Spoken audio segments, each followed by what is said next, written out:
നമസ്കാരം, ഞാൻ ബൈജു നായർ. നമ്മുടെ ചാനലിലേക്ക് സ്വാഗതം. നമ്മൾ പതിവായി എത്തുന്ന ഒരു സ്ഥലത്താണ് ഇപ്പോൾ നിൽക്കുന്നത്. ഇത് ഡൽഹിയിലെ ബുദ്ധ സർക്യൂട്ടാണ്. F1 ട്രാക്കായിട്ട് നിർമ്മിക്കുകയും അതിനുശേഷം F1 ഇന്ത്യയെ വിട്ടുപോവുകയും ചെയ്തപ്പോൾ ഇപ്പോൾ നമുക്കിങ്ങനെ ഓടിച്ച് രസിക്കാൻ വേണ്ടി ഈ സ്ഥാപനം നിലനിർത്തിയിരിക്കുകയാണെന്ന് തോന്നും. ഇതാണ് ഇന്ത്യയിലെ ഏറ്റവും ഗംഭീരമായ ഒരു സർക്യൂട്ട് എന്ന് പറയാം. ഇവിടെ നമ്മൾ പല വാഹനങ്ങൾ ഓടിച്ചിട്ടുണ്ട്. എന്തിന് ടാറ്റ നാനോ പോലും ഇതിനുള്ളിൽ ഓടിച്ച ചരിത്രമുണ്ട്. കാരണം ഓരോരോ വാഹന നിർമ്മാതാക്കൾ ഇപ്പോൾ രസകരമായിട്ട് വാഹനം ഓടിക്കുക എന്നുള്ളതുകൊണ്ട് തന്നെ ഈ ഒരു ട്രാക്കാണ് നമുക്കായിട്ട് മീഡിയ ഡ്രൈവിന് തരാറുള്ളത്. ഇന്നിപ്പോൾ നമ്മുടെ നിൽക്കുന്നത് ഈ കാണുന്ന ഏറ്റവും പുതിയ സ്കോഡ ഒക്ടേവിയ RS ഓടിക്കാനാണ്. സ്കോഡ ഒക്ടേവിയ എന്നുള്ളത് ഇന്ത്യക്കാർ അങ്ങേയറ്റം ഇഷ്ടപ്പെടുന്നൊരു വാഹനമായിരുന്നു. 2001 സ്കോഡ എന്ന ചെക്ക് റിപ്പബ്ലിക്കൻ ബ്രാൻഡ് ഇന്ത്യയിൽ കാല് കുത്തിയപ്പോൾ അല്ലെങ്കിൽ ടയർ കുത്തിയപ്പോൾ ആദ്യമായിട്ട് കൊണ്ടുവന്ന വാഹനമെന്ന് പറയുന്ന ഒക്ടേവിയാണ്. ഗംഭീരമായിട്ട് വിറ്റുപോയിക്കൊണ്ടിരിക്കുകയായിരുന്നു. അങ്ങനെ 3 ജനറേഷൻ ഒക്ടേവിയകൾ ഇവിടെ വന്നു. അതിനുശേഷം 4ാമത്തെ ജനറേഷൻ ഒക്ടേവിയാണ് ഇപ്പോൾ വന്നിരിക്കുന്നത്. പക്ഷേ വന്നിരിക്കുന്നത് സാധാരണ ഒരു എഞ്ചിനുമായിട്ടല്ല, RS എന്ന റാലി സ്പോർട്ട് എഞ്ചിനുമായിട്ടാണ് എന്നുള്ളതാണ്. അങ്ങനെ 4th ജനറേഷൻ ഒക്ടേവിയയുടെ RS ഹൃദയത്തോടു കൂടിയ വാഹനം ഓടിക്കാനാണ് നമ്മളിപ്പോൾ വന്നിരിക്കുന്നത്. RSൻ്റെ കാര്യത്തിലും ഈ പറഞ്ഞ പോലെ സാധാരണ നോർമൽ ഒക്ടേവിയോടൊപ്പം തന്നെ ഇന്ത്യയിൽ RSും വിറ്റ് വരുന്നുണ്ടായിരുന്നു. ഇപ്പോൾ വന്നിരിക്കുന്ന ഏറ്റവും പുതിയ RSൻ്റെ പ്രത്യേകത കഴിഞ്ഞ ജനറേഷൻ RSനേക്കാളും 20 bhp പവർ കൂടുതലുണ്ട് എന്നുള്ള കാര്യമാണ്. അപ്പോൾ ആ വാഹനമാണ് നമ്മളിപ്പോൾ ഇവിടെ ഓടിച്ച് രസിക്കാൻ പോകുന്നത്. എന്തായാലും ദുഃഖകരമായ സത്യം, സാധാരണ അല്ലെങ്കിൽ നോർമൽ ഒക്ടേവിയ ഈ ഒരു ജനറേഷനിൽ 4th ജനറേഷൻ ഇന്ത്യയിൽ വരുന്നില്ല എന്നുള്ളതാണ്. അത് RS എങ്കിലും ഓടിച്ച് രസിക്കാം എന്നാണ് നിങ്ങൾ ആഗ്രഹിക്കുന്നതെങ്കിലും ഒരു പ്രശ്നമുണ്ട്. അതായത് ആകെ 100 യൂണിറ്റുകൾ മാത്രമാണ് പുതിയ ഒക്ടേവിയ RS ഇന്ത്യയിൽ എത്തിക്കുന്നത്. അതെല്ലാം വിറ്റുപോയി. പിന്നെ എന്തിനാണ് ഇത് ഓടിക്കാൻ തരുന്നതെന്ന് ചോദിച്ചാൽ, ഇതൊക്കെ ഓടിച്ച് മീഡിയയിലൊക്കെ ഇതിനെപ്പറ്റി കൂടുതൽ കാര്യങ്ങളൊക്കെ വന്നു കഴിയുമ്പോൾ കൂടുതൽ എൻക്വയറി വരുമെങ്കിൽ വീണ്ടും ഒരു 100 യൂണിറ്റ് കൊണ്ടുവരാം എന്നാണ് സ്കോഡ ആഗ്രഹിക്കുന്നതെന്നാണ് കമ്പനി പറഞ്ഞിരിക്കുന്നത്. എന്തായാലും 100 കൊണ്ടുവന്നതിൽ 94 വിറ്റു, 6 ഇപ്പോൾ ഓടിക്കാൻ തരുന്നുണ്ട്. ഈ 6 വീണ്ടും പല ഡീലർഷിപ്പുകളിലായിട്ട് വീണ്ടും വിൽക്കും എന്നാണ് സ്കോഡയുടെ അധികൃതർ ഇന്നലെ നമ്മളോട് പറഞ്ഞത്. അപ്പോൾ അങ്ങനെ ഒരു സാധ്യത കൂടിയുണ്ട്. ഇവിടെ നമ്മളിപ്പോൾ ഓടിക്കാൻ പോകുന്ന സ്കോഡ ഒക്ടേവിയ RS ഒരു പക്ഷേ നിങ്ങൾക്കിനി ഡീലർഷിപ്പിൽ വാങ്ങിക്കാൻ കിട്ടിയേക്കാം. കുറച്ച് ഓടിയതായിരിക്കും എന്ന് മാത്രമേ ഉള്ളൂ. അപ്പോൾ ആദ്യം ഇവിടെ കുറച്ച് അവിടെ വയ്ക്കോ ശ്യാമേ പറന്നു വരുന്നുണ്ട്. ട്രാക്ക് എക്സ്പീരിയൻസ് നടന്നുകൊണ്ടിരിക്കുകയാണ്. അതിൽ അങ്ങനെ ഒരു RS ആണ് ഇപ്പോൾ ഈ ഓടിക്കൊണ്ടിരിക്കുന്നത്.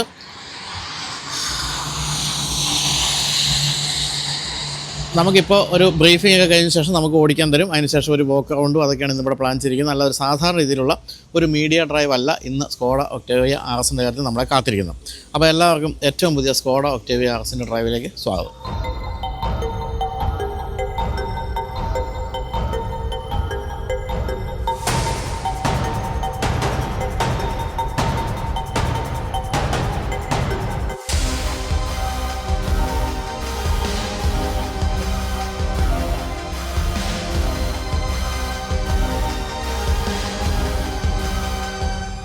അപ്പോൾ സ്കോഡ ഒക്ടേവിയ RSനെ പറ്റി കൂടുതൽ പറഞ്ഞതിന് മുമ്പ് ഞാനൊരു കാര്യം പറയാം. എൻ്റെ ഒരു സുഹൃത്തുണ്ടായിരുന്നു, വളരെ പെട്ടെന്ന് കുഴഞ്ഞു വീണ് മരിക്കുകയായിരുന്നു. നല്ല ആരോഗ്യമുള്ള ആളായിരുന്നു. പക്ഷേ ഹൃദയ സംബന്ധമായ അസുഖമാണ് ഡിറ്റക്റ്റ് ചെയ്തത്. മരിച്ചു കഴിഞ്ഞിട്ട് കൂടുതൽ അതിനെപ്പറ്റി പഠിക്കുമ്പോൾ ഈ വറുത്തതും പൊരിച്ചതൊക്കെ അനാവശ്യമായിട്ട് കഴിക്കുന്ന ആളായിരുന്നു. അതായിരുന്നു അവൻ്റെ പ്രശ്നം. പക്ഷേ നമ്മളങ്ങനെ കുറ്റം പറഞ്ഞിട്ട് കാര്യമില്ല. വർക്കൗട്ടിനും ഭക്ഷണത്തിനൊക്കെ നിയന്ത്രണം കൊണ്ടുവരിക എന്നുള്ള പ്രധാനപ്പെട്ട കാര്യമാണ്. പിന്നെ അവന് പറ്റിയ ഏറ്റവും വലിയ പ്രശ്നം എന്താണെന്ന് വെച്ചാൽ അവന് ഈ ആശുപത്രി ചിലവ് മീറ്റ് ചെയ്യാൻ പറ്റിയില്ല എന്നുള്ളതാണ്. വലിയൊരു തുകയുടെ ചിലവ് വന്നു അവൻ ആശുപത്രിയിൽ. സമ്പാദിച്ച് വെച്ച പൈസ ഉണ്ടായിരുന്നു, പക്ഷേ അതങ്ങനെ ആശുപത്രി കളയാനുള്ള അല്ലല്ലോ. അതുകൊണ്ട് എല്ലാവരും ഹെൽത്ത് ഇൻഷുറൻസ് എടുത്തു വയ്ക്കുക എന്നുള്ള വളരെ പ്രധാനപ്പെട്ട കാര്യമാണെന്നാണ് ഈ ഒരു സംഭവം സൂചിപ്പിക്കുന്നത്. ഇത് പറയുമ്പോൾ കുറേ പേര് എന്നോട് ചോദിക്കുന്നുണ്ട് ഏത് കമ്പനിയുടെയാണ് ഏറ്റവും നല്ല ഇൻഷുറൻസ് എന്ന്. ശരിക്കും പറഞ്ഞാൽ ഓരോരുത്തർക്കും വേറെ ഇൻഷുറൻസ് കമ്പനികളുടെ പ്ലാനുകളായിരിക്കും യോജിക്കുന്നത്. അത് കണ്ടുപിടിക്കാൻ ഏറ്റവും എളുപ്പം അത് കമ്പയർ ചെയ്ത് നോക്കുക എന്നുള്ളതാണ്. വിലയും ഫീച്ചേഴ്സും ഒക്കെ താരതമ്യം ചെയ്ത് നോക്കുക, എന്നിട്ട് നിങ്ങൾക്ക് ഏറ്റവും പറ്റിയത് തിരഞ്ഞെടുക്കുക. അതാണ് വേണ്ടത്. അതിനുള്ള ലിങ്ക് ഈ വീഡിയോയുടെ ഡിസ്ക്രിപ്ഷനിലും കമൻറ്റിലും ഞാൻ കൊടുത്തിട്ടുണ്ട്. നിങ്ങളൊന്ന് കയറി നോക്കിയാൽ പെട്ടെന്ന് നിങ്ങൾക്ക് എടുക്കാൻ സാധിക്കും. എന്ന് മാത്രമല്ല, ഇപ്പോൾ എടുക്കുകയാണെങ്കിൽ 25% വരെയൊക്കെ ഡിസ്കൗണ്ട് നിങ്ങൾക്ക് ലഭ്യമാണ്. പിന്നെ ഇപ്പോൾ ഹെൽത്ത് ഇൻഷുറൻസിൻ്റെയൊക്കെ GST ഇല്ലാതാക്കിയതുകൊണ്ട് ഇപ്പോൾ പണ്ട് 10 ലക്ഷത്തിൻ്റെ കവറേജിന് കൊടുക്കുന്ന പൈസ കൊണ്ട് നമുക്ക് 15 തൊട്ട് 20 ലക്ഷം രൂപ വരെയുള്ള കവറേജ് എടുക്കുക എന്നുള്ളതാണ് പ്രധാനപ്പെട്ട കാര്യം. ഈ ഒരു കാര്യം ഒരാളും വിട്ടുപോകരുത് എന്നുള്ളതുകൊണ്ടാണ് ഞാൻ പലപ്പോഴായിട്ട് വീണ്ടും ഓർപ്പിക്കുന്നത്. മാസം 400-500 രൂപ മുതൽക്കുള്ള ഹെൽത്ത് ഇൻഷുറൻസ് പ്ലാനുകളൊക്കെ ഇപ്പോൾ ലഭ്യമാണ്. 1 കോടി രൂപ വരെയൊക്കെ കവറേജ് ഉള്ള എടുക്കാൻ സാധിക്കും. അപ്പോൾ വീണ്ടും പറയുന്നു, നിങ്ങൾക്ക് പറ്റുന്ന തുകയ്ക്ക് ഹെൽത്ത് ഇൻഷുറൻസ് എടുത്ത് വയ്ക്കുക. അതിനുവേണ്ടി വീഡിയോയുടെ ഡിസ്ക്രിപ്ഷനിലും കമൻറ്റിലും കൊടുത്തിരിക്കുന്ന ലിങ്ക് ഉപയോഗിക്കാം. അല്ലെങ്കിൽ ഈ ഒരു QR കോഡ് സ്കാൻ ചെയ്താലും മതി. അപ്പോൾ നമുക്കിനി വീണ്ടും സ്കോഡ ഒക്ടേവിയ RSലേക്ക് പ്രവേശിക്കാം. അപ്പോൾ ഇവിടെ നമ്മളിപ്പോൾ ഈ കോഫി കുടിക്കാനൊക്കെ നമുക്കൊരു സ്ഥലം ഒരുക്കിയിട്ടുണ്ട്. ഇവിടെ ഇതിൻ്റെ ഒരു വരവിൻ്റെ വഴി, അതായത് സ്കോഡ ഒക്ടേവിയ RS ഇന്ത്യയിൽ വന്ന വഴി എഴുതി അല്ലെങ്കിൽ പടത്തോടുകൂടി വെച്ചിട്ടുണ്ട്. അതാണ് അവിടെ കാണുന്നത്. 2001 ഒക്ടേവിയ എന്നുള്ള ഈ ഒരു മോഡലുമായിട്ട് സ്കോഡ ഇന്ത്യയിലെത്തുന്നത്. 2004 first generation Skoda Octavia RS വന്നു. അത് 1.8 TSI എഞ്ചിനോടുകൂടിയായിരുന്നു. ഇപ്പോൾ വന്നിരിക്കുന്ന 2 ലിറ്റർ എഞ്ചിനാണ്. നേരത്തെ 1.8 ആയിരുന്നു. അതിൻ്റെ അടുത്ത ജനറേഷൻ 2011 സ്കോഡ ലോറയുടെ RS വന്നു. അതിനുശേഷം എന്താ വന്നിരിക്കുന്നത് 2017 തേർഡ് ജനറേഷൻ ഒക്ടേവിയ RS വന്നു. അപ്പോഴത്തേക്കും ഇത് 2 ലിറ്റർ TSI എഞ്ചിനായിട്ട് മാറിയിട്ടുണ്ടായിരുന്നു. പിന്നീട് 2020 സ്കോഡ ഒക്ടേവിയ RS 245 എന്ന് പറയുന്ന ആ ഒരു വേർഷൻ വന്നു. അത് കുറേ കൂടി പവർഫുൾ ആയിരുന്നു. ഇപ്പോൾ വന്നിരിക്കുന്നത് ഏറ്റവും പുതിയത് ഇതാണ്. ഗ്ലോബൽ ഐക്കൺ ഇസ് ബാക്ക് എന്ന് പറഞ്ഞിരിക്കുന്നത്. വീണ്ടും 20 bhp എഞ്ചിൻ പവർ കൂട്ടി മറ്റ് പല മാറ്റങ്ങളോട് കൂടി വന്നിരിക്കുന്ന ഈ ഒരു ഒക്ടേവിയ RS ആണ് നമ്മളിപ്പോൾ ഇന്ന് ഓടിക്കാൻ പോകുന്നത്. അപ്പം ഈ ഒക്ടേവിയ RSൻ്റെ ഡ്രൈവ് കുറച്ചുകൂടി രസകരമാക്കാൻ ഇവിടെ ചില കസ്റ്റമൈസേഷൻ പരിപാടികളൊക്കെ ഉണ്ട്. ഇവിടെ ഇപ്പോൾ ഈ ഒരു ഹാറ്റിൽ നമുക്ക് കസ്റ്റമൈസ് ചെയ്ത് പലതരത്തിലുള്ള പേരുകൾ ഇതിൽ പ്രിൻറ്റ് ചെയ്ത് തരും. ഇത് VRS SK എന്ന് പറയുന്ന ആരുടെയെങ്കിലും പേരിൻ്റെ അക്ഷരങ്ങളായിരിക്കാം. അത് ഏത് തരത്തിൽ വേണമെങ്കിൽ നമുക്ക് കസ്റ്റമൈസ് ചെയ്യാം. അങ്ങനെ ഞാൻ ചോദിച്ചത് ഒരു സൈഡിൽ ഈ സ്കോഡ മോട്ടോർ സ്പോർട്ട് എന്ന് എഴുതിയ, മറ്റൊരു സൈഡിൽ ഒക്ടേവിയ RS ട്രാക്ക് എക്സ്പീരിയൻസ് എഴുതിയ ഒരു ഹാറ്റായിരുന്നു. Is it ready? My hat is ready. Okay, yes. So what was your hat? On one side this one, Skoda, and other side this one. Okay. One side Skoda, one side track. Track. It's here. It's all right now. Let's give us 2 minutes. Okay. അത് ശരിയായിക്കൊണ്ടിരിക്കുന്നുണ്ട്. അവരെല്ലാം print ചെയ്തിട്ടുണ്ട്. പക്ഷേ അതൊന്ന് ഉണങ്ങി വരാനുള്ള ഒരു 2 minutes ആണ്. 2 മിനിറ്റിൽ അത് റെഡിയാവും. അപ്പോൾ അങ്ങനെ ഒരു പരിപാടി അവിടെ നടക്കുന്നുണ്ട്. അപ്പോൾ അതൊരു നിന്ന് ഇവിടെ അങ്ങനെ പ്രിൻറ്റ് ചെയ്ത് തരികയാണ്.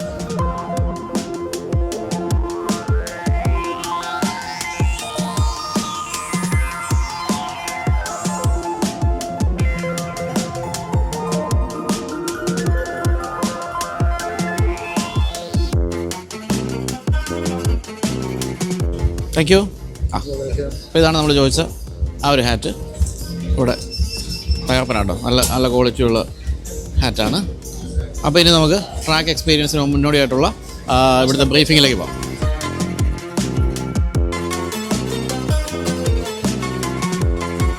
ഇപ്പോൾ നമ്മൾ കണ്ടുകൊണ്ടിരിക്കുന്ന ഏറ്റവും പുതിയ 4th generation Skoda Octavia RS ആണെങ്കിൽ അതിൻ്റെ ഫസ്റ്റ് ജനറേഷനാണ് നിങ്ങൾ ഇവിടെ കാണുന്നത്. ഇതാണ് ജനറേഷൻ 1 ഒക്ടേവിയ RS. ഇപ്പോഴത്തെ ഏറ്റവും പുതിയ നിങ്ങൾ കണ്ട ഈ ഒരു ലേറ്റസ്റ്റ് ഒക്ടേവിയ RS എന്ന് പറയുന്നത് 265 bhp ആണെങ്കിൽ ഇത് വെറും 150 bhp ആയിരുന്നു. 150 bhp ആയിരുന്ന കാലത്ത് പോലും ഇന്ത്യയിലെ ഏറ്റവും പവർഫുൾ വാഹനമായിരുന്നു അത്. കാലം അതായിരുന്നല്ലോ. എന്നാലും അതിൻ്റെ മറ്റ് സ്പെക്കുകളൊക്കെ ഇവിടെ ഉണ്ട്. 210 Nm ആണ് maximum torque. 1.8 litre turbo petrol എഞ്ചിനായിരുന്നു. ഇപ്പോൾ അത് 2 ലിറ്റർ TSI എഞ്ചിനായിട്ട് മാറിയിട്ടുണ്ട്. അപ്പോൾ അതാണ് ഇവിടെ കൊടുത്തിരുന്നത്. 5 സ്പീഡ് മാനുവൽ ഗിയർ ബോക്സ് ആണ് അന്നുണ്ടായിരുന്നത്. ഇപ്പോൾ ഉള്ള 7 speed DSC automatic gear box ആണെങ്കിൽ അതാണ് ഇപ്പോൾ ഈ ഫസ്റ്റ് ജനറേഷൻ. അതിവിടെ ഇപ്പോൾ അവർ ജസ്റ്റ് നമുക്കൊന്ന് കാണാൻ വേണ്ടി ഇവിടെ എക്സിബിറ്റ് ചെയ്തിട്ടുണ്ടെന്നേ ഉള്ളൂ. ഇനിയിപ്പോൾ നമുക്ക് സെക്കൻഡ് ജനറേഷൻ ഉണ്ട്, അത് കാണാം. അപ്പോൾ second generation Skoda Octavia RS നമ്മളിവിടെ വന്നത് ലോറ RS എന്നുള്ള പേരിലാണ്. സ്കോഡ ലോറയും ഇന്ത്യയിൽ വളരെ പ്രശസ്തമായ ഒരു ബ്രാൻഡായി മാറിയതാണ്. അതിൻ്റെ കാര്യത്തിൽ 1.8 TSI എഞ്ചിനാണ്, അതായത് 160 bhp ആണ്. 10 bhp ആണ് ആ സമയത്ത് കൂടിയത്. ഇതിൽ 6 സ്പീഡ് മാനുവലായിട്ട് മാറിയിട്ടുണ്ട്. അപ്പോൾ 5 സ്പീഡിൽ നിന്ന് 6 സ്പീഡായി. അതുപോലെ തന്നെ 150 bhpയിൽ നിന്ന് 150ൽ നിന്ന് 160 ആയി. 10 bhp കൂടുകയും ചെയ്തു. അപ്പോൾ ഇത് ലോറ എന്നുള്ള ആ ഒരു ബാഡ്ജിങ്ങിൽ വന്നു. ഇത് കുറച്ചുകൂടി സ്പോർട്ടിയായ ഒരു ലുക്ക് ഇതിന് തീർച്ചയായിട്ടും ഈ ഒരു വാഹനത്തിനുണ്ട്. നമ്മൾ ആദ്യം കണ്ട ഒക്ടേവിയ എന്ന് പറയുന്നത് ആദ്യത്തെ നോർമൽ ഒക്ടേവിയയുടെ ആ രൂപം തന്നെയായിരുന്നെങ്കിൽ ഇതിപ്പോൾ വളരെ ഡിഫറൻ്റായി ലോറയായിട്ട് മാറിയിട്ടുണ്ട്. ഇനി നമുക്ക് തേർഡ് ജനറേഷനിലേക്ക് പോകാം. അത് തൊട്ടടുത്തുണ്ട്. തേർഡ് ജനറേഷനാണ് നമ്മളിപ്പോൾ ഇവിടെ കാണുന്നത്. അതിൻ്റെ പേര് സ്കോഡ ഒക്ടേവിയ RS 230 എന്നുള്ള ആ ഒരു ബാഡ്ജിങ്ങിലാണ് വന്നത്. അതാണ് ഈ കാണുന്നത്. അപ്പോൾ ഈ മോഡൽ എത്തിയപ്പോൾ പ്രധാനപ്പെട്ട വ്യത്യാസം സംഭവിച്ചത് 230 bhp എഞ്ചിനായിട്ട് മാറി എന്നുള്ളതാണ്. 2 ലിറ്റർ TSI എഞ്ചിനാണ് വന്നത്. ഇതിൽ 6 സ്പീഡ് മാനുവലും അതുപോലെ തന്നെ 7 സ്പീഡ് DSC ട്രാൻസ്മിഷൻ ഉണ്ടായിരുന്നു. ആ രണ്ട് നമുക്ക് വേണമെങ്കിൽ ഓപ്റ്റ് ചെയ്യാമായിരുന്നു. ഇത് വന്നപ്പോഴേക്കുമാണ് ഒക്ടേവിയയുടെ ആധുനിക രൂപത്തിലേക്ക് ഇപ്പോൾ മാറിയിരിക്കുന്നത്. ഇപ്പോൾ വന്നിരിക്കുന്ന രൂപമായിട്ട് ധാരാളം സാമ്യമുള്ള രൂപത്തിലേക്കാണ് ഇത് മാറിയത്. എന്തായാലും ഇന്ത്യയിലെ ഉൾപ്പെട്ടുള്ള കാര്യങ്ങൾ എല്ലാത്തിലും മാറ്റമുണ്ട് കേട്ടോ. അത് നമുക്ക് പക്ഷേ ഇത് ഓപ്പൺ ചെയ്ത് കാണാൻ പറ്റില്ല. എങ്കിലും എക്സ്റ്റീരിയറിൽ വന്നിരിക്കുന്ന മാറ്റങ്ങളെന്ന് പറയുന്നത് കുറേ കൂടി രസകരമായ മാറ്റങ്ങൾ വന്നു. കാണാൻ കുറച്ചുകൂടി സ്പോർട്ടിയായ മോഡലായിട്ട് മാറുകയും ചെയ്തു. അതാണ് 230 വന്നപ്പോൾ ഉള്ള മാറ്റം. ഇനി അടുത്ത ജനറേഷനിലേക്ക് പോകാം. അദ്ദേഹം ഇവിടെ കിടക്കുന്നുണ്ട്. അതെത്തിയപ്പോഴേക്കും വളരെ ആധുനികനായിട്ടുണ്ട്. അപ്പോൾ പേര് മാറിയിട്ട് സ്കോഡ ഒക്ടേവിയ RS 245 എന്നായി. 230 നിന്ന് 245 ആയി. അത് കുറച്ചുകൂടി എന്താ പറയുക, ഈ ഒരു സ്കേർട്ടിങ് പോലുള്ള കാര്യങ്ങളൊക്കെ വന്നിട്ട് കുറേ കൂടെ സ്പോർട്ടിയായി. മുൻഭാഗത്തൊക്കെ സ്കേർട്ടിങ് വളരെ ഭംഗിയായിട്ടുണ്ട്. പിന്നെ മുൻഭാഗം അല്പം കൂടി ഒതുങ്ങി ഭംഗിയായി. ഇവിടെ വന്നിരിക്കുന്ന മാറ്റം എന്ന് പറയുന്നത് ഇവിടെ എഴുതിയിട്ടുണ്ട്. വീണ്ടും 2 ലിറ്റർ എഞ്ചിൻ തുടരുന്നു. 242 bhp ആയി. 370 Nm ആയി മാക്സിമം ടോർക്ക്. പിന്നെ മാനുവൽ പൂർണ്ണമായിട്ട് ഒഴിവായിട്ട് 7 സ്പീഡ് DSC ഓട്ടോമാറ്റിക്കായിട്ട് ട്രാൻസ്മിഷൻ മാറി. അങ്ങനെ ഒടുവിൽ നമ്മളിപ്പോൾ ഏറ്റവും പുതിയ 4th ജനറേഷൻ എത്തി നിൽക്കുമ്പോൾ ഞാൻ ഈ പറഞ്ഞ പോലെ 265 bhp പവറായിട്ട് മാറിയിട്ടുണ്ട്. മറ്റ് മെക്കാനിക്കൽ മാറ്റങ്ങൾ സംഭവിച്ചു. പക്ഷേ 7 സ്പീഡ് DSC തുടരുകയും ചെയ്യുന്നു.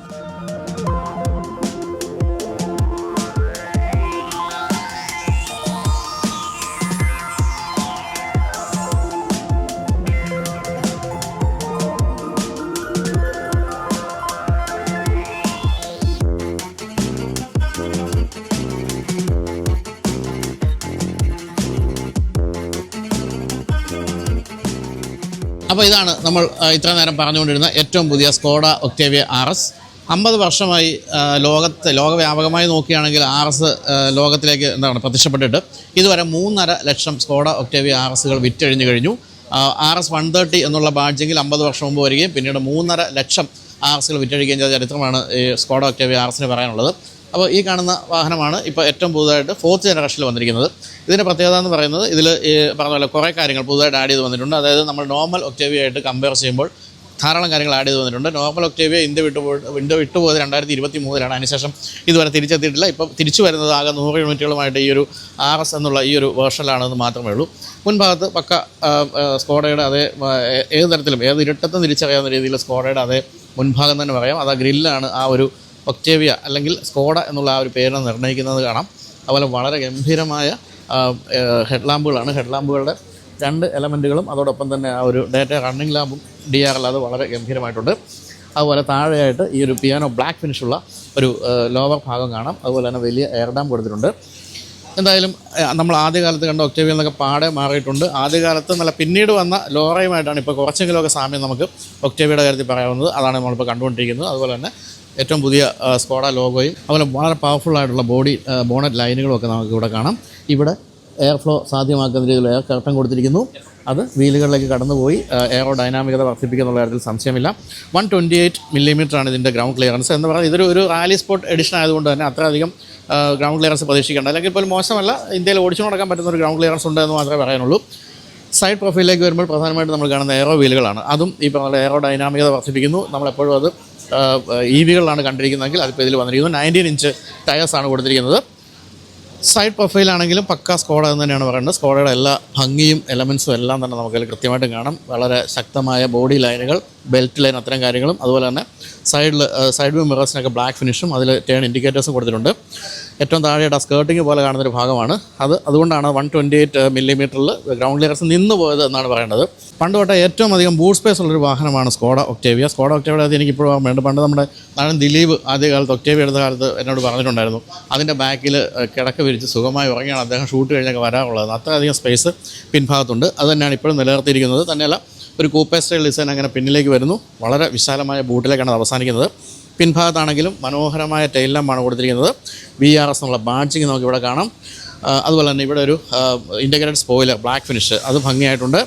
പിന്നെ ഒക്ടേവിയ എന്നുള്ള ബാഡ്ജിങ് എല്ലാം ബ്ലാക്കായി മാറിയിട്ടുണ്ട്. താഴെയായിട്ട് ഡ്യുവൽ എക്സോസ് പൈപ്പ്, അതിനും ഈ പറഞ്ഞ പോലെ പിയാനോ ബ്ലാക്ക് ഫിനിഷാണ് കൊടുത്തിരിക്കുന്നത്. ഇവിടെ ഒരു സ്റ്റോപ്പ് ലാമ്പ്, ഒരു റിഫ്ലക്ടറാണ് കേട്ടോ, റിഫ്ലക്ടറും അവിടെ കൊടുത്തിട്ടുണ്ട്. ഇനി നമുക്ക് ബൂട്ട് സ്പേസ് ഒന്ന് കാണാം. 580 ലിറ്റർ ബൂട്ട് സ്പേസ് ഇഷ്ടം പോലെ. വീണ്ടും സീറ്റുകൾ ഫോൾഡ് ചെയ്യുകയാണെങ്കിൽ 1038 അങ്ങനെ എന്തുമായിട്ട് വരികയും ചെയ്യും. അതൊരു അമേസിങ് സംഭവമാണ്. എന്തായാലും അത് കാര്യമായ രീതിയിൽ കൊടുത്തിരിക്കുന്നു. സീറ്റ് ഫോൾഡ് ചെയ്യാനുള്ള സ്വിച്ച് അവിടെയുണ്ട്. അത് നമുക്ക് അങ്ങനെ ഫോൾഡ് ചെയ്യാം. കണ്ടോ, വളരെ ഫ്ലാറ്റായിട്ടുള്ള ഇത്രയും വലിയ സ്പേസാണ് കൊടുത്തിരിക്കുന്നത്. ധാരാളം സാധനങ്ങളൊക്കെ തൂക്കിയിടാനും പറ്റുന്ന കാര്യങ്ങളെല്ലാം കൊടുത്തിട്ടുണ്ട്. അതുപോലെ തന്നെ ഇലക്ട്രിക്കലി നമുക്കിത് ഫോൾഡ് ചെയ്യുകയുമാകാം. അപ്പം അടിപൊളി എന്ന് പറഞ്ഞാൽ ഈ ഒരു നിറം കൂടി വന്നപ്പോഴത്തേക്കും ഈ സ്കോഡ ഒക്ടേവിയ RS എന്ന് പറയുന്നൊരു ഭംഗി വർദ്ധിച്ചു എന്നുള്ളൊരു സംശയമില്ല. തീർച്ചയായിട്ടും പഴയ ഒക്ടേവിയനുമായിട്ട് യാതൊരു ബന്ധമില്ലാത്തതിൽ വളരെ സ്പോർട്ടിയായിട്ടാണ് എക്സ്റ്റീരിയർ വന്നിരിക്കുന്നത്. ഇനി ഇൻറ്റീരിയർ അകത്തിരിക്കുന്ന യുവതി ഇറങ്ങിക്കഴിഞ്ഞാൽ നമുക്ക് ഇൻറ്റീരിയർ കൂടെ കാണാം.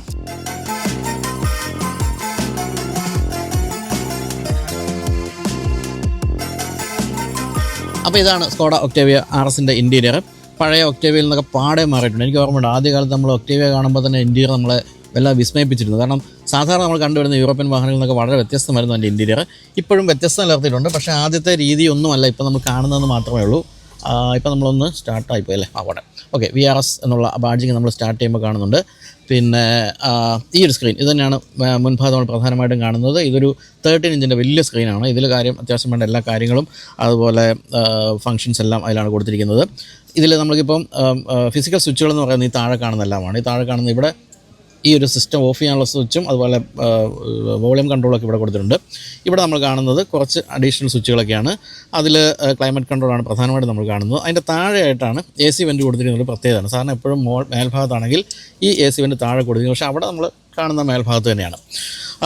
താഴെയായിട്ട് ഇവിടെ നോക്കുമ്പോൾ ഒരു വയർലെസ് ചാർജിങ് പാഡാണ് കാണുന്നത്. 2 ചാർജിങ് പോർട്ടുകൾ ഇവിടെ കൊടുത്തിട്ടുണ്ട്. എനിക്കെൻ്റെ ഡ്രൈവ് സെലക്ടർ വളരെ ഇഷ്ടപ്പെട്ടു. ഇതായി കാണുന്നത് വളരെ ചെറുത്, ഒരു അല്പം ഉയർന്നു നിൽക്കുന്ന ഒരു കുഞ്ഞിക്ക സാധനം അതാണ് നിൽക്കുന്നത്. അതിന് ചുറ്റും ചെറിയ ഒരു സ്റ്റീൽ ഫിനിഷ്, അലൂമിനിയം ഫിനിഷ് കൊടുത്തിട്ടുണ്ട്. ഇവിടെ കപ്പ് ഹോൾഡേഴ്സ് കൊടുത്തിരിക്കുന്നു. ഇതാണ് പാർക്ക് ബ്രേക്ക് കൊടുത്തിരിക്കുന്നത്. ഇതിൻ്റെ കീ ഫാബാണ്, പക്ഷേ വലിയ സംഭവമൊന്നുമില്ല, ഒരു എക്സൈറ്റിംഗ് സാധനമൊന്നുമില്ല. എന്തായാലും ഫുൾ ഇൻറ്റീരിയർ ബ്ലാക്കാണ് കൊടുത്തിരിക്കുന്നത്. ബ്ലാക്ക് എന്ന് വെച്ചാൽ ഇവിടെയൊക്കെ കുറച്ച് ഹാർഡായിട്ടുള്ള ബ്ലാക്ക്, ഇവിടെ ലെതർ ഫിനിഷ് കൊടുത്തിരിക്കുന്നു, അതിൽ റെഡ് സ്റ്റിച്ചിങ്, ഇവിടെ കാർബൺ ബ്ലാക്ക് ഫിനിഷ്, അങ്ങനെയൊക്കെയാണ് കൊടുത്തിരിക്കുന്നത്. ഈ ഭാഗത്തേക്ക് വരുമ്പോൾ ഇവിടെ ഉണ്ട് കേട്ടോ അൽക്കാൻഡ്ര ഫിനിഷാണ് ഇവിടെ. അത് തന്നെ സീറ്റിൽ നമുക്കിവിടെ കൊടുത്തിരിക്കുന്നതുകൊണ്ട് തന്നെ ഗ്രിപ്പ് നന്നായിട്ട് കിട്ടുന്നുണ്ട്. വെന്റിലേറ്റഡ് സീറ്റാണ് കൊടുത്തിരിക്കുന്നത്. പിന്നെ ഈ സിസ്റ്റത്തിലേക്ക് നമ്മൾ വീണ്ടും പോവുകയാണെങ്കിൽ നമ്മൾ ഓൺ ചെയ്യട്ടെ. അപ്പോൾ നമ്മളിത് ഓൺ ചെയ്യുമ്പോൾ പ്രധാനമായിട്ടും അതിൽ കാണുന്നത് സ്കോഡ അതിൻ്റെ ലോഗോ വരുന്നു. നമുക്കൊന്ന് റിവേഴ്സ് ക്യാമറ കണ്ട് നോക്കാമെന്ന് വിചാരിച്ചാണ് ഞാനത് നോക്കുന്നത്. റിവേഴ്സ് ക്യാമറയാണ്. Roll over protection is active. ഇതാണ് റിവേഴ്സ് ക്യാമറ. മോശമല്ലാത്ത റെസൊല്യൂഷൻ ഉണ്ട് എന്ന് മാത്രമേ പറയാനുള്ളൂ, തരക്കേടില്ല എന്ന് പറയാം. ഇതിലിപ്പോൾ നമ്മൾ സീറ്റ് വെൻറ്റിലേഷൻ്റെ സ്വിച്ചാണ് നമ്മളിപ്പോൾ ഇവിടെ കാണുന്നത്. പിന്നെ ബാക്കി നമ്മൾ ഒന്ന് പാർക്കിലേക്ക് ഇട്ട് കഴിഞ്ഞാൽ ബാക്കിയുള്ള കാര്യങ്ങളെന്ന് പറഞ്ഞാൽ അഡാസിൻ്റെ ലെവൽ 2 ഫീച്ചേഴ്സ് എല്ലാം തന്നെ കൊടുത്തിട്ടുണ്ട്. കൂടാതെ മോഡുകൾ ഇതിൽ മോഡുകൾ നമ്മൾ കാണുന്നു. ഇക്കോ, നോർമൽ, സ്പോർട്ട്, ഇൻഡിവിജ്വൽ എന്നുള്ള മോഡുകൾ കാണുന്നു. സ്റ്റിയറിങ്ങിൻ്റെ ഇത് അഡാസിൻ്റെ ഇതാണ് കാണുന്നത്. Line assist, speed warning, attention monitor, drowsiness monitor, എല്ലാ സാധനങ്ങളുണ്ട്. Adaptive cruise control, line change system, emergency braking, അത്തരം കാര്യങ്ങളെല്ലാം തന്നെ കൊടുത്തിരിക്കുന്നു. പിന്നെ ഇതിപ്പം നമ്മൾ കണ്ട ഇതാണ് റിവേഴ്സ് ക്യാമറയാണ് ഇവിടെ കാണുന്നത്. എന്തായാലും 2677 മില്ലിമീറ്റർ വീൽ ബേസ് ഉള്ളതുകൊണ്ട് ഇഷ്ടം പോലെ സ്പേസാണ്. നിങ്ങൾ ഈ സീറ്റുകളെന്നൊക്കെ കണ്ടോ, വളരെ സ്പോർട്ടി, അതായത് ഒരു റൈസ് ടൈപ്പ് സീറ്റുകളൊക്കെയാണ് കൊടുത്തിരിക്കുന്നത്. VRS എന്നുള്ള ബാഡ്ജിങ് ഇതിലുണ്ട്. ഹഗ് ചെയ്യുന്ന സീറ്റുകൾ, നല്ല തൈ സപ്പോർട്ട് കൊടുത്തിട്ടുണ്ട്. പിന്നെ ഈ ഡ്രൈവർ സീറ്റിന് മസാജ് ഫംഗ്ഷനുണ്ട്. അതുപോലെ തന്നെ ഇലക്ട്രിക്കൽ അഡ്ജസ്റ്റ്മെൻറ്റുകൾ എല്ലാം ഉണ്ട്. ഇലക്ട്രിക്കൽ അഡ്ജസ്റ്റ്മെൻറ്റുകൾ ഈ ഒരു സീറ്റിന് ഇവിടെയും കൊടുത്തിട്ടുണ്ട്. പക്ഷേ ഈ മസാജൊക്കെ ഈ ഒരു സൈഡിലേ ഉള്ളൂ. അതുപോലെ മെമ്മറി സിസ്റ്റം എല്ലാം കൊടുത്തിട്ടുണ്ട്. പിന്നെ പനോരമിക് സൺറൂഫ് ഉള്ള കാര്യങ്ങൾ ഒന്നും തന്നെ ഇല്ല. ഫുൾ ബ്ലാക്കാണ്. ഈ ടോപ്പിലൊക്കെ ഫുൾ ബ്ലാക്കാണ് കൊടുത്തിരിക്കുന്നത്. സ്റ്റിയറിംഗ് വീലിലേക്ക് വരുമ്പോൾ സ്റ്റിയറിംഗ് വീൽ എന്ന് പറയുന്നത് സ്കോഡയുടെ ഒരു സ്ഥിരം സ്റ്റിയറിംഗ് വീൽ സ്റ്റൈൽ തന്നെയാണ്. എങ്കിലും കുറച്ചൊക്കെ സ്പോർട്ടിയാക്കാൻ ശ്രമിച്ചിട്ടുണ്ട്. അതിൻ്റെ ഭാഗമായിട്ടാണ് ഇതിൽ ഈ സ്റ്റീൽ ഫിനിഷൊക്കെ വന്നിരിക്കുന്നത്. ഇവിടെ വോളിയം കൺട്രോളും ഈ ഭാഗത്ത് ക്രൂയിസ് കൺട്രോളിൻ്റെ സ്വിച്ചുകളൊക്കെയാണ്. ഇവിടെ ഒരു 26 സെൻറ്റിമീറ്ററിൻ്റെ വലിയൊരു സ്ക്രീനുണ്ട്. അതിൽ ഇൻഫർമേഷനൊക്കെ വളരെ ബ്രൈറ്റായ ഇൻഫർമേഷനൊക്കെയാണ് കൊടുത്തത്. പക്ഷേ ഇവിടെ നമ്മുടെ മുഖത്തേക്കാണ് ഇവിടെ ലൈറ്റ് അടിച്ചിരിക്കുന്നത്. അതുകൊണ്ടാണ് ഇത് വളരെ വ്യക്തമല്ലാതെ ഇവിടെ കാണുന്നത്. സൈഡ് വ്യൂ മിറേഴ്സിൻ്റെ അഡ്ജസ്റ്റ്മെൻറ്റ് ഇവിടെയുണ്ട്. പിന്നെ ഈ കാണുന്ന പോലെ വളരെ സ്പോർട്ടി ആയിട്ടുള്ള പെഡലൊക്കെയാണ് സ്റ്റീൽ ഫിനിഷ് കൊടുത്തിരിക്കുന്നത്. എന്തായാലും നല്ല വിസിബിലിറ്റിയൊക്കെയാണ്. സുഖമായിട്ട് നമുക്ക് കാഴ്ചകളൊക്കെ കണ്ടുപോകാം. ഇതൊരു വളരെ ലോ ഒരു സ്റ്റാൻസ് ഉള്ള സെഡാനാണെങ്കിൽ പോലും നല്ല വിസിബിലിറ്റി അത്തരം കാര്യങ്ങളൊക്കെ കൊടുത്തിട്ടുണ്ട്. മറ്റു പ്രധാനപ്പെട്ട കാര്യം ഇതിൽ ക്യാൻഡൻ്റെ ഗംഭീര മ്യൂസിക് സിസ്റ്റം കൊടുത്തിട്ടുള്ള കാര്യമാണ്. വളരെ ഗംഭീരമായ മ്യൂസിക് സിസ്റ്റമാണ്. അതിൻ്റെ സ്പീക്കേഴ്സും ട്യൂട്ടേഴ്സും നമുക്ക് എല്ലാ സൈഡിലും കാണാം. ഡോർ പാഡിൽ ആംബിയൻ ലൈറ്റ്, ഒരു റെഡ് ലൈറ്റൊക്കെ നിങ്ങൾ കാണുന്നുണ്ടോ, ആംബിയൻ ലൈറ്റൊക്കെ ഉണ്ട്. പിന്നെ കപ്പ് ഹോൾഡർ ഉണ്ട്. പിന്നെ ഞാനിപ്പോൾ പറഞ്ഞ ക്യാൻഡൻ്റെ മ്യൂസിക് സിസ്റ്റത്തിൻ്റെ സാധനങ്ങളെല്ലാം അവിടെ കൊടുത്തിട്ടുണ്ട്. പിന്നെ എന്താണ് അതിന് നമുക്ക് ബാക്കിലേക്കാണ് പോകേണ്ടത്. തീർച്ചയായിട്ടും ഇതൊരു എവരിഡേ കാറാണ്. ഇത് ട്രാക്കിൽ എത്തുമ്പോൾ ഇതിൻ്റെ സ്വഭാവം മാറുമെങ്കിലും ഇത് സാധാരണ ഡേ ടു ഡേ യൂസിന് ഉപയോഗിക്കുന്ന വാഹനമായതുകൊണ്ട് തന്നെ ഇഷ്ടം പോലെ സ്പേസ് പിൻഭാഗത്ത് ഉണ്ടാകാൻ സാധ്യതയുണ്ട്. പിൻഭാഗത്ത് ഇരുന്ന് നോക്കാം. ഇപ്പോൾ പിൻഭാഗത്തിരിക്കുമ്പോഴും ആകെ ഒരു പ്രശ്നം എന്ന് പറയുന്നത് വളരെ വലിയൊരു ഉയർന്ന സെൻറ്ററാണല്ലോ. അതിൻ്റെ മുകളിൽ അത് പൂർണ്ണമായിട്ടും ക്ലോസ് ചെയ്തുകൊണ്ട് ഇവിടെ ഒരു ഭാഗവും കൊടുത്തിട്ടുണ്ട്. ഇതിൽ നമുക്ക് കപ്പ് ഹോൾഡർ ഉണ്ട്. അതുപോലെ 2 ചാർജിങ് പോയിന്റുകൾ കൊടുത്തിട്ടുണ്ട്. പിന്നെ ഇവിടെ മൊബൈൽ ഫോൺ സൂക്ഷിക്കാനുള്ള സ്ഥലമുണ്ട്. പിന്നെ തൈ സപ്പോർട്ട് അതെല്ലാം ഗംഭീരമായിട്ട് കൊടുത്തിട്ടുണ്ട്. സ്പേസ് ബാക്കിൽ അത്ര കൂടുതലെന്ന് പറയാനാവില്ല. തൽക്കാലം ഒന്ന് ഇരിക്കാനേ ഉള്ളൂ. പിന്നെ ഇവിടെ സാമാന്യം നല്ല ഒരു ആംറസ്റ്റും അതിൽ 2 കപ്പ് ഹോൾഡേഴ്സും കൊടുത്തിട്ടുണ്ട്. ഇവിടെയും ഡോർ പാഡിൽ ഒരു ബോട്ടിലൊക്കെ വയ്ക്കാം. നല്ല ഫിനിഷൊക്കെയുള്ള ഡോർ പാഡും കൊടുത്തിരിക്കുന്നു. എന്തായാലും 3 പേർക്ക് ഇരിക്കാനാണ് ഉദ്ദേശിക്കുന്നത്. നടുവിൽ വലിയ സെൻറ്റർ ടൗണിലുണ്ടെങ്കിലും കാരണം 3 ഹെഡ് റെസ്റ്റ് ഇവിടെ കൊടുത്തിട്ടുണ്ട്. അപ്പോൾ ഇത്രയൊക്കെയാണ് ഇൻറ്റീരിയറിൻ്റെ വിശേഷങ്ങൾ. എന്തായാലും വളരെ സ്പോർട്ടിയായ interior, full black, red stitching, അത്തരം കാര്യങ്ങളെല്ലാം തന്നെയുണ്ട്. എന്തൊക്കെ ഉണ്ടായിട്ട് എന്താ കാര്യം, വാങ്ങിക്കാൻ കിട്ടില്ല. കഴിഞ്ഞു 100 യൂണിറ്റ് ഉണ്ടെന്ന് 100 കഴിഞ്ഞു എന്നാണ് പറയുന്നത്. എന്തായാലും അടുത്തൊരു ബാച്ച് ഇനിയും വരുത്തണമെന്നുണ്ടെങ്കിൽ നമ്മുടെ ഭാഗത്ത് ഒരു പോസിറ്റീവ് റെസ്പോൺസ് ഉണ്ടാവുകയാണെങ്കിൽ വരുത്താൻ പറ്റുമെന്നാണ് കമ്പനി പറയുന്നത്. അത്രേ പറയാനുള്ളൂ.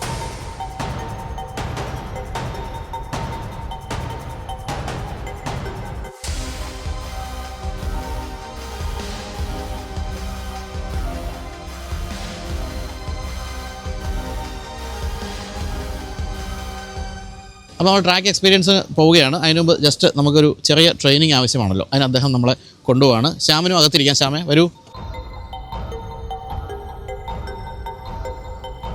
സോ അപ്പോൾ നമ്മൾ ആദ്യം ഹാൻഡ്ലിംഗ് ആണ്. വണ്ടിയുടെ ഹാൻഡ്ലിംഗ് മികവുകൾ മനസ്സിലാക്കാൻ വേണ്ടി അവിടെ ഒരു സ്ലാലം ട്രാക്കുണ്ട്. അതിലേക്കാണ് ആദ്യം പോകുന്നത്. അപ്പോൾ നമ്മൾ ഈ കാണുന്ന പോലെ ഇപ്പം ഇതിൻ്റെ ഗിയർ സെലക്ടറൊക്കെ അടക്കം മാറിയിട്ടുണ്ട്. എല്ലാം വളരെ രസകരമായിട്ടുണ്ട്. പിന്നെ അൽക്കാൻഡ്ര ലെതറിൻ്റെ ഒരു ഭംഗി തീർച്ചയായിട്ടും ഉണ്ട്. ഒട്ടും ക്രാംഡ് അല്ല എന്നുള്ളതാണ് ഒരു പ്രത്യേകത. നമ്മൾ Volkswagen GT ഒക്കെ ആണെങ്കിൽ നമുക്ക് ഇൻറ്റീരിയർ സ്പേസ് ഇത്രയുമില്ല. പക്ഷേ ഇത് ശരിക്കും ഒരു പ്രാക്ടിക്കൽ ഒരു സെഡാനാണ്. അപ്പോൾ ഇപ്പോൾ നമുക്ക് ജസ്റ്റ് നമ്മളെ ഒന്ന് കാണിച്ചു തരുന്നതേ ഉള്ളൂ എന്താണ് ട്രാക്ക് എന്ന്. എന്നിട്ട് തന്നെ നമ്മൾ തന്നെ എക്സ്പീരിയൻസ് ചെയ്യാന്നുള്ളതാണ്, നമ്മളതിനെ ഡ്രൈവ് ചെയ്യാമെന്നാണ് ഉദ്ദേശിക്കുന്നത്. അദ്ദേഹം വളരെ ശാന്തനായി പോകുന്നതേ ഉള്ളൂ കേട്ടോ. പക്ഷേ ഇത് ട്രെയിനിങ് ട്രാക്ക് കാണിച്ചു തരുന്നുണ്ട്. അതിനുശേഷം ഒരു വോക്കായിരിക്കും. ഫ്രണ്ടിലൊരു ഒബ്സ്റ്റക്കിൾ ഉണ്ടെങ്കിൽ എങ്ങനെയാണ് നമ്മൾ അത് പെട്ടെന്ന് ഒബ്സ്റ്റക്കിളിന് മുമ്പ് തിരിച്ച് ട്രാക്കിലേക്ക് വരുന്നതാണ് ഇപ്പോൾ കാണിക്കാൻ പോകുന്നത്.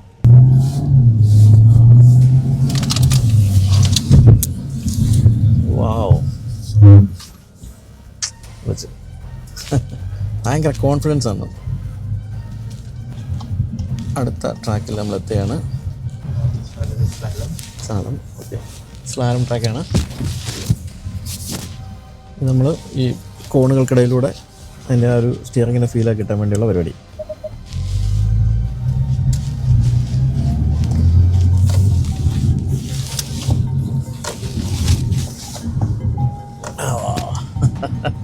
ഇതിനകത്തിരുന്ന് ക്യാമറ പിടിച്ചതിനുള്ള സമ്മാനം ശ്യാമിന് വലുതായിരിക്കും.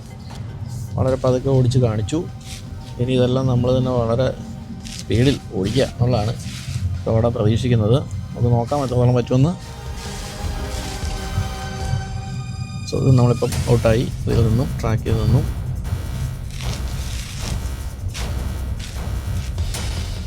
അപ്പോൾ നമ്മൾ ട്രെയിനിങ് കഴിഞ്ഞിരിക്കുകയാണ്. ഈ ശ്യാമിനെ നമ്മൾ വെളിയിൽ നിർത്തുന്നു. ശ്യാം എന്നിട്ട് നമ്മൾ ഡ്രൈവ് ചെയ്യുന്ന എടുക്കുന്നു. അതാണ് നമ്മളിപ്പോൾ ചെയ്യാൻ പോകുന്നത്. അതിന് ശേഷമാണ് നമ്മുടെ ട്രാക്ക് എക്സ്പീരിയൻസിലേക്ക്, സ്പീഡ് ട്രാക്കിലേക്ക് നമ്മൾ പോകുന്നത്.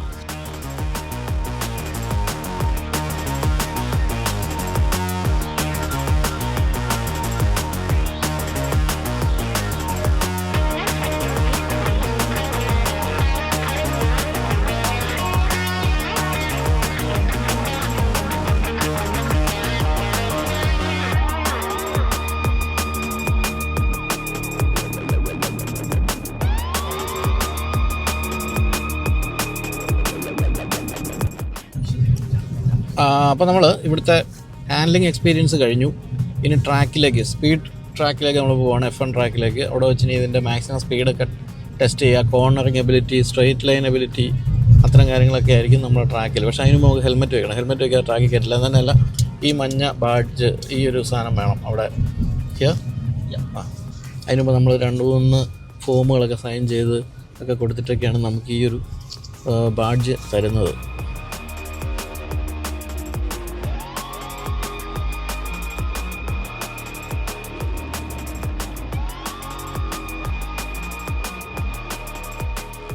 അപ്പോൾ കേരളത്തിൽ ഇടയ്ക്കിടയ്ക്ക് തമിഴ്നാട്ടിൽ നിന്ന് മോഷ്ടിക്കാൻ വരുന്ന കുറുവ സംഘം ആണ് എന്നൊക്കെ നമ്മളെ കണ്ടാൽ തോന്നുള്ളൂ എന്ന് ഇവിടെ ഒരു യുവാവ് പറഞ്ഞു. അപ്പോൾ എന്തായാലും താങ്ക് യു. അതിന് മോഷണത്തിന് പോകുമല്ല, ട്രാക്കിൽ ഓടിക്കാൻ പോകും. ഓക്കെ.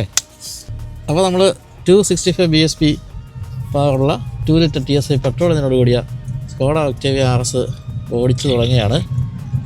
ഇത് 0 to 100 is 6.2 seconds, right? 6.4.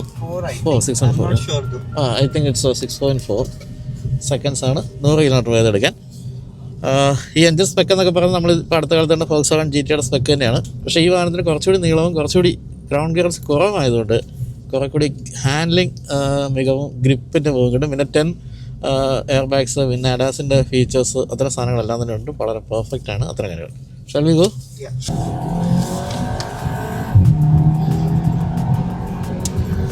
ഇപ്പം നമ്മൾ 118 കഴിഞ്ഞ് 140 155 178 ഒന്ന് സ്ലോ ഡൗൺ ചെയ്യേണ്ടി വരും.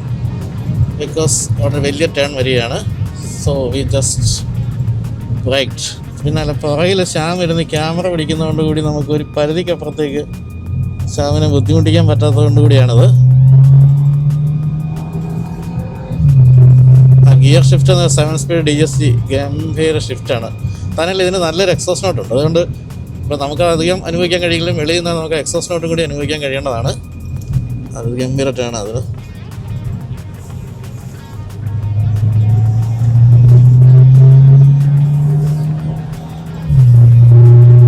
ഈ F1 ട്രാക്ക് പണിത കാലം തൊട്ട് നമ്മൾ പല വാഹനങ്ങളുടെ ഡ്രൈവിനായിട്ട് ഇവിടെ വരുന്നതാണ്.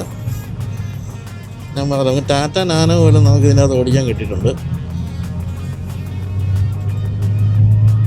പക്ഷെ ഞാനൊരു വളരെ കെയർഫുൾ ഡ്രൈവർ ആയതുകൊണ്ട് ഒരു പരിധിക്ക് അപ്പുറത്തേക്കൊന്നും നമ്മൾ വലിയ കളിക്ക് പോകാറില്ല.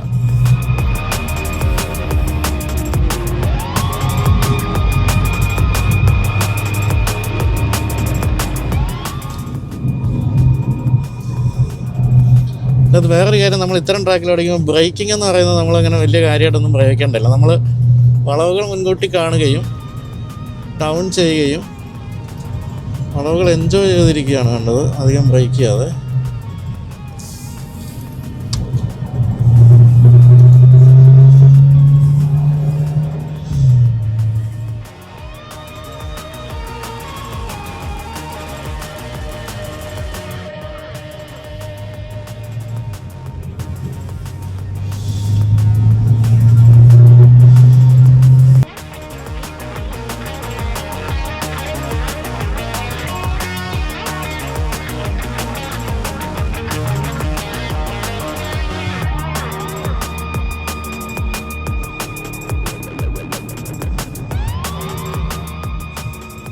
വീണ്ടും നമ്മൾ ഏറ്റവും വലിയ സ്ട്രൈറ്റ് ട്രാക്കിലേക്ക് എത്തുകയാണ്. ഫുൾ ത്രോട്ടിൽ കൊടുക്കാൻ പറ്റുന്ന ഒരു ട്രാക്കാണ്.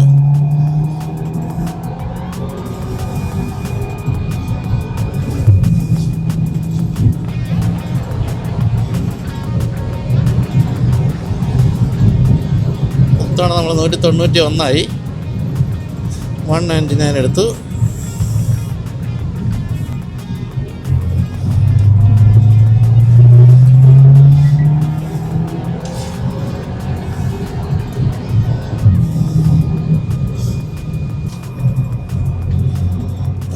നമ്മളത് ശരിക്കും പറഞ്ഞാൽ നമ്മൾ ടേണിങ് എടുക്കുമ്പോഴാണ് ഇതിൻ്റെ ഒരു സ്റ്റെബിലിറ്റി നമുക്ക് ശരിക്കും മനസ്സിലാകുന്ന കേട്ടോ. ഒരു രക്ഷയില്ല സ്റ്റെബിലിറ്റിയാണ്. വാ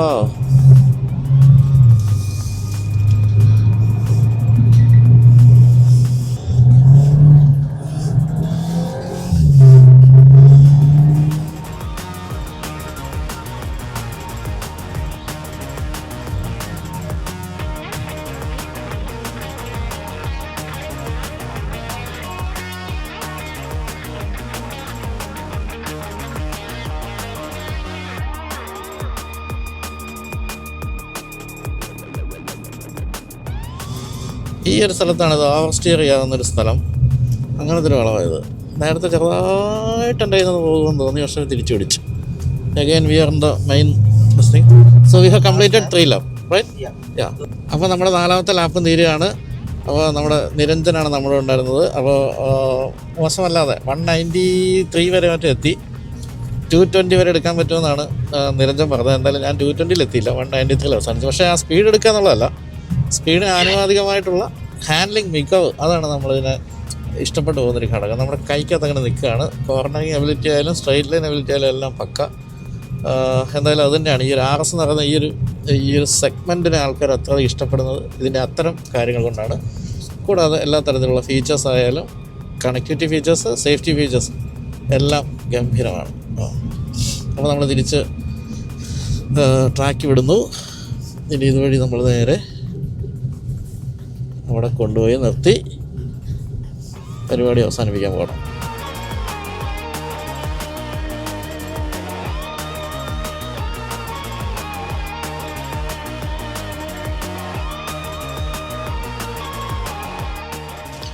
അപ്പോൾ അങ്ങനെ നമ്മുടെ സ്കോഡ ഒക്ടേവിയ RSൻ്റെ ഡ്രൈവ് അവസാനിക്കുകയാണ്. ഗംഭീര എക്സ്പീരിയൻസ് ആയിരുന്നു. 265 BSP എഞ്ചിൻ്റെ ആ ഒരു പവർ അനുഭവിക്കാൻ കഴിഞ്ഞൊരു കാര്യമാണ്. ഞാൻ നേരത്തെ പറഞ്ഞ പോലെ അത് പവറിൻ്റെ മാത്രം കാര്യമല്ല, അതിൻ്റെ ഒരു ഹാൻഡ്ലിങ്ങിൻ്റെ മികവാണ് നമ്മൾ അത്ഭുതപ്പെടുത്തുന്നത്. ഏത് സ്പീഡിലും ഏത് കോർണർ വളച്ച് തിരിച്ചെടുത്താലും കൈക്കകത്ത് അങ്ങനെ നിൽക്കുന്നത് സുഖമുണ്ടല്ലോ.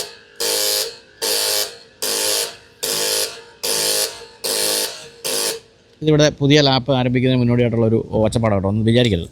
അപ്പോൾ ആ ഒരു ഹാൻഡ്ലിങ്ങിൻ്റെ മികവാണ് എനിക്ക് ഏറ്റവും ഇഷ്ടപ്പെട്ടത്. തന്നെയല്ല ഒക്ടേവിയുടെ കാര്യത്തിൽ പണ്ട് തൊട്ട് ഫീച്ചേഴ്സൊക്കെ ധാരാളമുണ്ട്. ഇൻറ്റീരിയർ കംഫർട്ട് അങ്ങേയറ്റമാണ്. ഇതിൻ്റെ കാര്യത്തിലും അതെല്ലാം കൊടുത്തിട്ടുണ്ട്. ഞാൻ പറഞ്ഞല്ലോ 10 എയർ ബാഗ്സ് ഉണ്ട്. അതുപോലെ തന്നെ ABS, EBD പോലെ ഉള്ള കാര്യങ്ങൾ. കൂടാതെ ADASൻ്റെ ലെവൽ 2 ഫീച്ചേഴ്സ് ഉണ്ട്.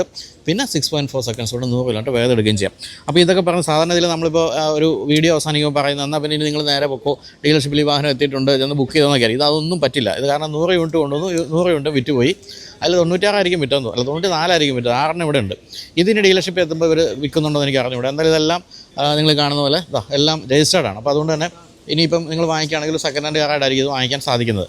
അപ്പം പക്ഷേ ഇതിൻ്റെ ഈ സ്ഥാപനത്തിൻ്റെ ബ്രാൻഡ് ഡയറക്ടർ നമ്മളോട് പറഞ്ഞത് ഈ വാഹനം ഇനി നിങ്ങൾ ഈ ഒരു വീഡിയോ ഒക്കെ ചെയ്ത് കഴിഞ്ഞ് കൂടുതൽ എൻക്വയറി ഒക്കെ വരികയാണെങ്കിൽ തീർച്ചയായിട്ടും ഇത് വീണ്ടും കുറച്ച് യൂണിറ്റ് കൊണ്ടുവരും എന്നാണ്. ഇപ്പം GTയുടെ കാര്യത്തിലും ഫോക്സ് പോളോ GTയുടെ കാര്യത്തിലും അത് തന്നെയാണ് പറഞ്ഞത്.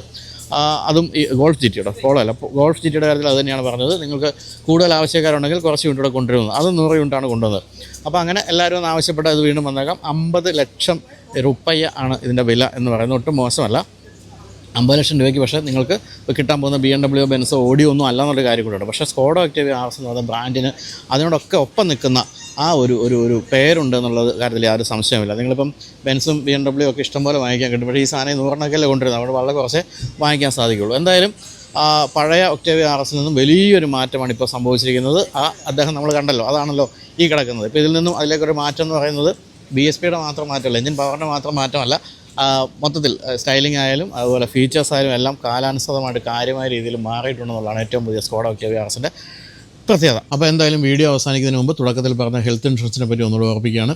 ഇന്ത്യയിലെ ലീഡിംഗ് കമ്പനികൾ കമ്പയർ ചെയ്ത് നിങ്ങളുടെ ഇഷ്ടത്തിനനുസരിച്ചുള്ള ഇൻഷുറൻസ് പോളിസി 25% വരെ ഡിസ്കൗണ്ടോടുകൂടി എടുക്കാനുള്ള ലിങ്ക് ഞാൻ ഡിസ്ക്രിപ്ഷനിൽ കമൻറ്റ് ബോക്സിൽ കൊടുത്തിട്ടുണ്ട്. അതല്ലെങ്കിൽ ഈ QR കോഡ് സ്കാൻ ചെയ്താലും മതി. എല്ലാവരും ഒന്ന് ചെക്ക് ചെയ്ത് നോക്കുക. അപ്പോൾ ഇനി അടുത്ത ഏതെങ്കിലും ഒരു വാഹനം വീണ്ടും ഓടിക്കാൻ വേണ്ടി F1 ട്രാക്കിൽ വരുന്നവരെ എല്ലാവർക്കും ബൈ. Thank you.